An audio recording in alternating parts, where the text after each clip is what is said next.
If you struggle with insomnia, especially if you've had it for years with chronic fatigue, I know I have that experience.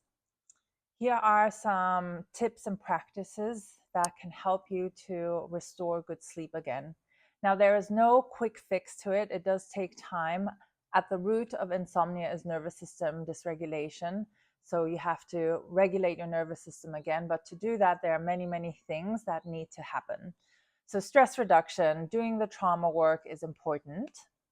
But how you really good sleep starts with the how you wake up, and a good day's good. Oh, I can't remember what book I read, but it's about starting the morning well. So eating high quality protein for breakfast. That helps convert the melatonin into serotonin, and then for the circadian rhythm hormonal cascade that starts in the morning, and then in the evening the serotonin converts back into melatonin. So if you don't have enough serotonin throughout the day, then you don't have enough serotonin to convert back into melatonin in the evening. I believe that's the thing. Anyway, Sarah Kleiner talks more about this in detail. And getting the sunlight in the morning, like the infrared sunlight when the sun rises, the UVA light early in the morning, those are cues and signals from the sun that tell our body what time of the day it is and what hormones we need to produce. When we miss those cues, our hormonal cycle is off, and that impacts our sleep down the line. Then there is stress reduction and rest throughout the day. So if we burn ourselves out and just keep going until the end of the day and don't rest and pause and take naps, take breaks, if we don't do that, then we can't expect, then sleep is not the time where all of that unwinding happens. We need to unwind and be in a restful state so that sleep can be nourishing, restorative, and good. Sleep is not the time for stress reduction. That is what we do throughout the day. Let me just look at my notes so I don't forget anything. Then there is avoiding blue light at night. I'm sure you've heard it all before, but wearing blue blockers, for example, from I believe the company is called blockbluelight.com, and then there's vivarays.com, which make excellent blue blocking glasses. You can buy them prescription or not.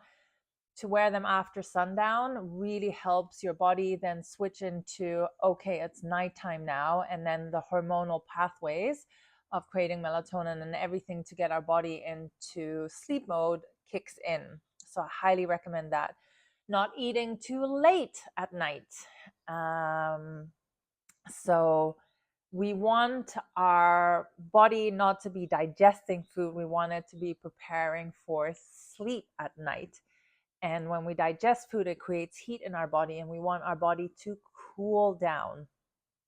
We also don't want to do anything that, not only heats up but stresses our body, like doing exercises or extreme heat therapies like hot saunas and cold plunges too late in the day, especially if you have chronic illness or your body's already stressed with chronic fatigue, mental illness and stuff. We want to do things that really calm our body.